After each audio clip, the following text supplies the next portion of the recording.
Hey YouTube, it's Gareth here again, and this time I've got the Google Pixel. It's the latest phone from Google, and it's actually Google's phone. It's designed from the ground up, engineers, software, everything is designed exactly as Google wants it to be. It's got the latest version of Android, and Google thinks this is going to be the big iPhone competitor. So let's take a look and see what it's all about. So let's start with the design. As you can see, it's quite simple. It's a 5-inch screen on a aluminium and glass body. So the back of the device has this tempered glass section. This is probably to allow radio frequency in so you get a lot better signal. It's the iconic thing Google's trying to do to make sure that it actually has something that looks a bit different when you're looking at it on the train to work. The back itself is aluminium here. You can see it's got quite a nice feel to it.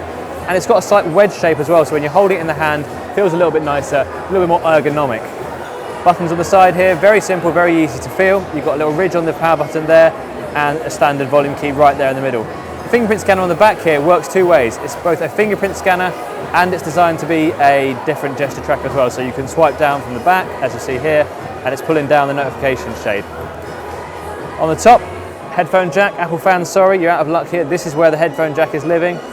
And we've got here a 12.3 megapixel camera, which has been engineered with a lot better software to enable you to get a lot better photos. So if you've got things like burst mode, it's going to be sharper. The colour's going to be more natural. HDR Plus is enabled as standard. So with Qualcomm's 821 Snapdragon processor inside, everything is boosted up that little bit better. At the bottom here, as you can see, we've got USB-C, which you'd expect given that the Nexus phones last year had the same thing. And we've got two speakers at the bottom here. Hopefully they both work in both a stereo rather than just one mono and one for show. In terms of battery life, that's another key thing Google's pushing here. Android 7 has a really good battery mode already. We've also got a 2,750 milliamp battery inside, plus the ability to charge for 7 hours in just 15 minutes of charging from absolutely dead. So this is Android 7.1, it's Nougat. It's the newest version of Android running on the Google Pixel. The changes are quite minimal, but they're big. So as you can see here, Google Now is contextual in the home screen. It's a little swipe away. A really nice thing as well, the app drawer is just a single swipe away. That seems like one of the things that should have always been there really. Why has there not always been the app drawer, just a single swipe with a dock at the bottom?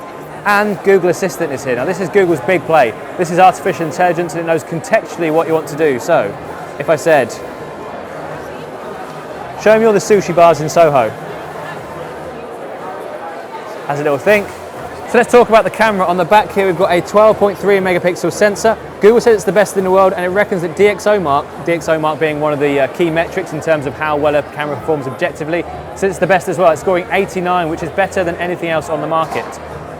Pressing the home button twice here, or the power button, sorry, will open up the camera instantly. It's not super instant, but it definitely works to get a little buzz straight away. And with two twists of the hand, you go straight into selfie mode, two twists back, you go back again. Now the key thing here for Google really is that it's got unlimited storage. Now Google Photos, if you've used it before, you can use it on iOS, you can use it on Android. That already had unlimited storage, but at a lower frame rate, a lower resolution. This is unlimited storage at any resolution. So how good the photos are is how well they're going to be stored. That's a big deal considering if you've got an iPhone, it's going to have your iCloud storage is full fairly quickly.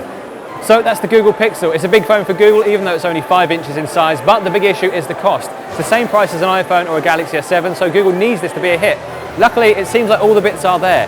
It's innovative, it's got all the right features, and the camera is better. So let's see how well it fares, but it could be at the moment that Google has got an actual hit with its first own design phone.